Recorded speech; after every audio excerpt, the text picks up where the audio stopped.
This is Mac OS Ken. Something new for Apple Music. It's still masks on at Apple stores, and Tim Cook is sending kids to college. It's Monday, the 17th of May, 2021. I'm Ken Ray, and this is news from Mac OS Ken, brought to you by yours truly and sponsored by Amazon Pharmacy. Your medication made easy. Learn more at amazon.com/macosken. This show is also sponsored by Fundrise, the future of real estate investing. A diversified portfolio is more than just different kinds of stocks. It's a mix of stocks, bonds, mutual funds, and now you can put private real estate into the mix with Fundrise. Fundrise provides access to diversified portfolios of private real estate to all investors with their industry-leading, easy-to-use platform. Yes, even you. I know even you because even me. Setting up my Fundrise account was easy. Answer a few questions, make a few decisions. Whole thing took just a few minutes. I get regular updates on what projects we're into and how my investment's performing right through the Fundrise app. Whether you're looking to add stable cash flow via dividends or prefer long-term growth through appreciation, Fundrise makes investing in private real estate as easy as investing in stocks, bonds, or mutual funds. See for yourself how 130,000 investors have built a better portfolio with private real estate. Takes just a few minutes to get started. Go to fundrise.com/macosken. That's FUNDRISE. Fundrise.com/macosken. Fundrise.com/macosken. Something is happening with Apple Music, and it's happening soon by the looks of it. Cult of Mac ran a report on Friday highlighting what it called a sketchy rumor that new AirPods could be announced on Tuesday, the 18th of May, which you can call tomorrow. According to the cult, Apple Track, which tracks the validity of Apple rumors, says it's heard privately that Apple is set to release new AirPods in the coming weeks. According to the report, Apple will make the announcement on the 18th of May in a press release. The piece went on to point out the Apple Track report also suggests there could be Apple Music Hi-Fi announced at the same time, and that is looking like a sure thing.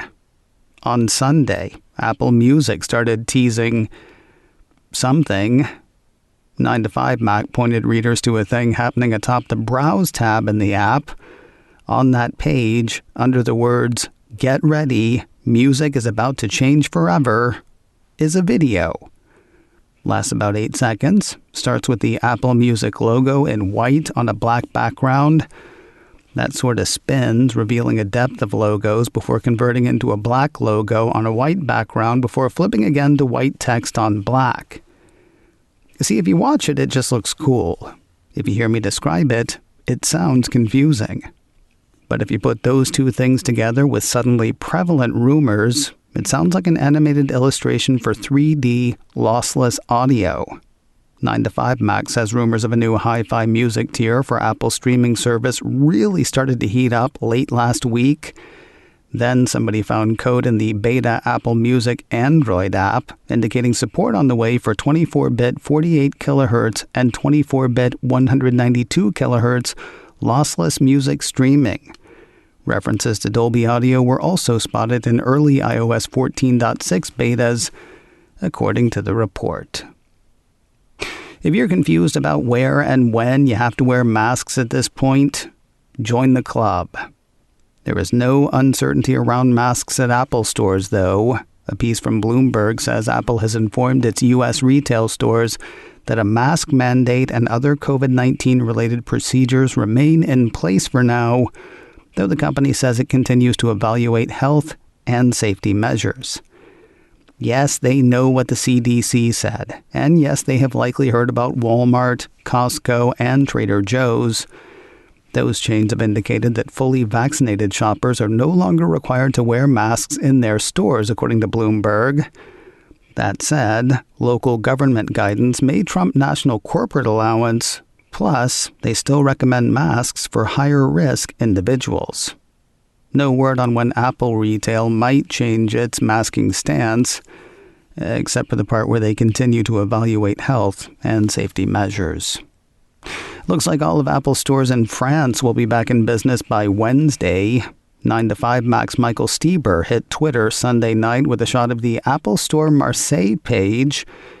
It's unclear whether that was the last closed store in the Hexagon or just representative of all the stores reopening.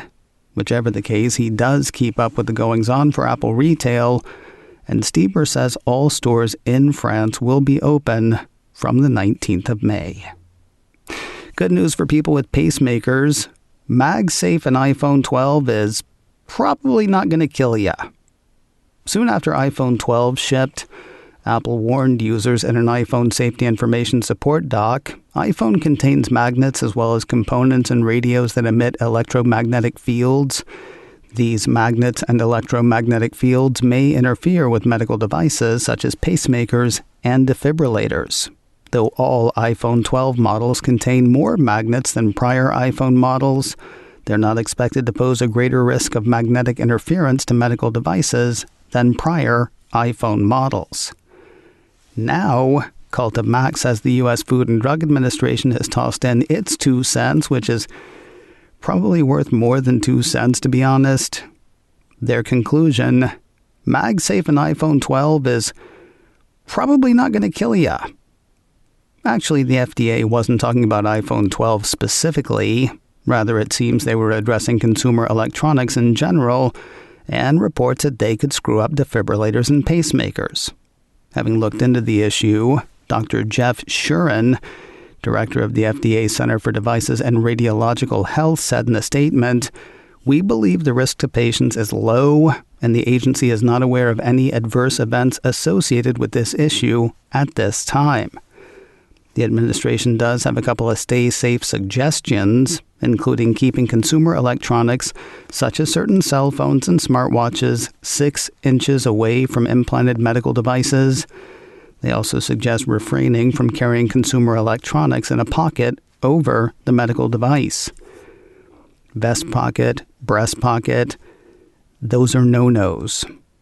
Additionally, Dr. Shuren pointed out that more devices will get more magnets as time goes on. The FDA suggests people with implanted devices like defibrillators and pacemakers talk to their healthcare providers about risks and proper handling around consumer electronics. When it comes to Imac Accessories, space gray is fading away. iDownload blog says with the retirement of iMac Pro, the Space Gray Magic Mouse 2, the Space Gray Magic Trackpad 2, and the Space Gray Magic Keyboard each appear to be on their way out. The report says each of those devices are currently listed as while supplies last. iDownload blog says that's usually a clear indicator that a product is not long for this world.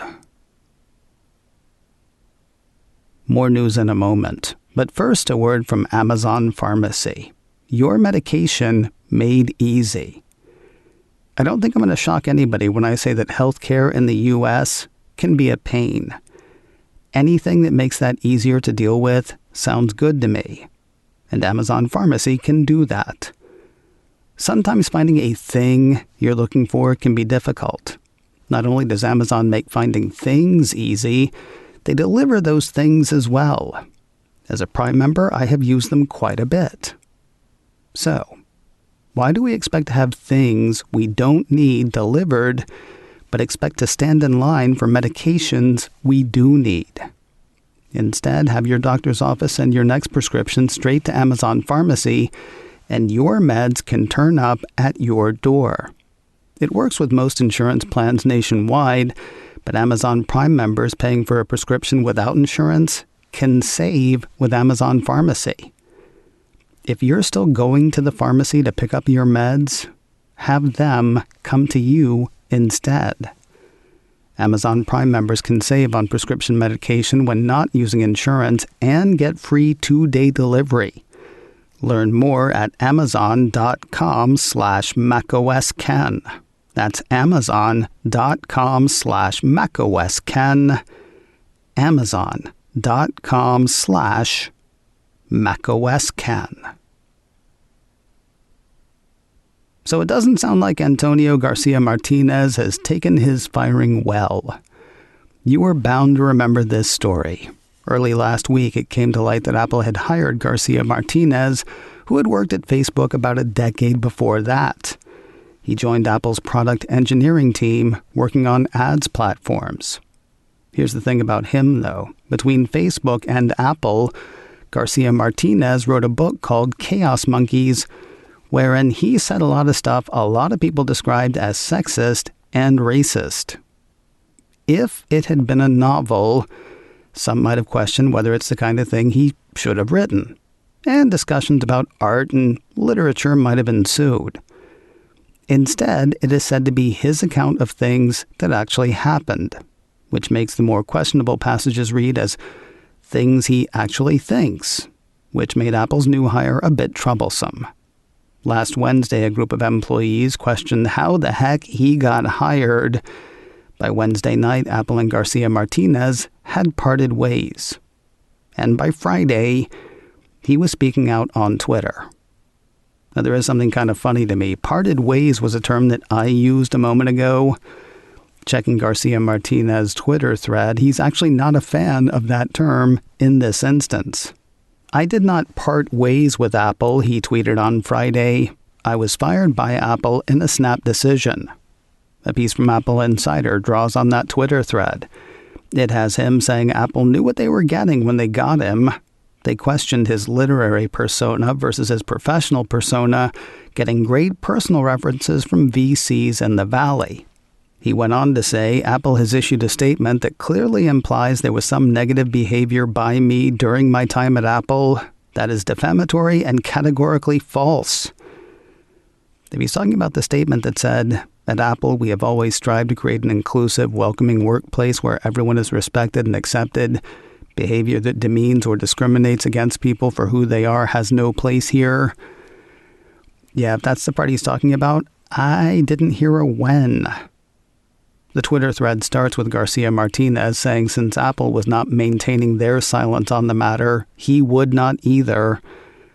It's unclear whether getting the last word will be enough at this point.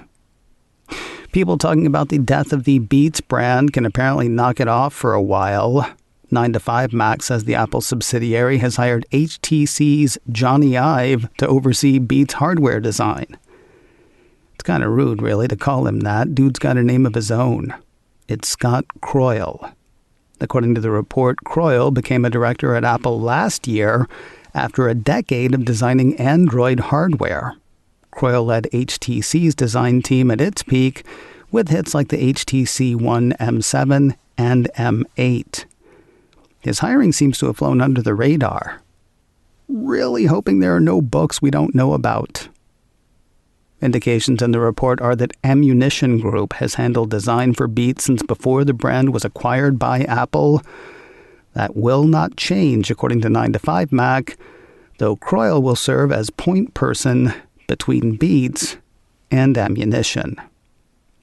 You know, it feels like Shantaram is a show that does not want to get made. The series started shooting early last year, though it got shut down, not because of COVID-19, but because the scripts weren't done and they lost their showrunner. Then it would have been shut down by COVID-19 anyway, of course. The production was originally set to shoot in India and Australia. While Australia is still a go, shooting in India proved too tough under COVID conditions, and that was last fall before the recent catastrophic surge in COVID-19 cases on the subcontinent. So Thailand will now stand in for India. They're not changing the setting, according to a piece from Variety.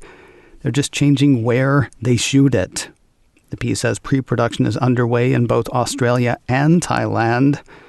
Variety says the plan is to restart some filming in Australia from this month, then shift to Thailand in approximately 8 weeks' time. before returning to Australia. And finally today, Tim Cook's sending a few kids to college, if not through it. Apple Insider has word of the Tim Cook Scholarship, a set of several scholarships set up for Robertsdale High School, the Robertsdale, Alabama high school from which Cook himself graduated. Citing a report from Alabama's WKRG, the piece says 7 students received $7,500 scholarships last week.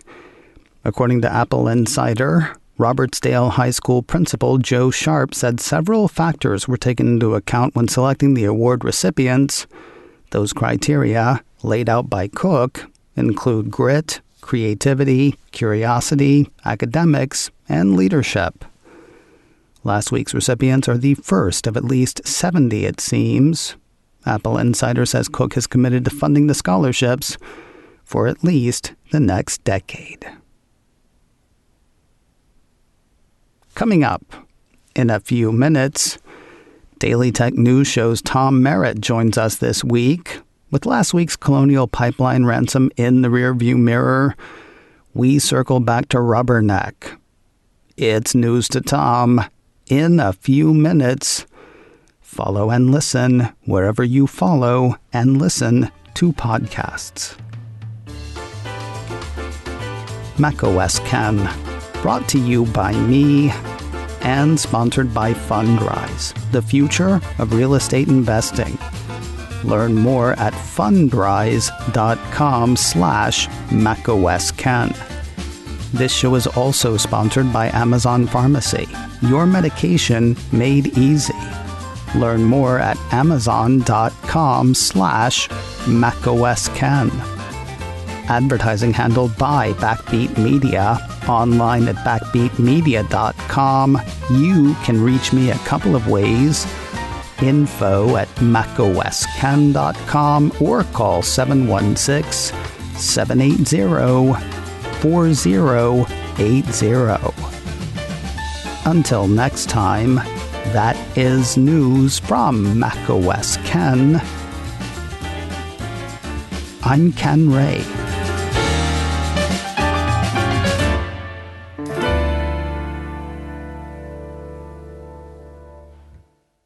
Ciao.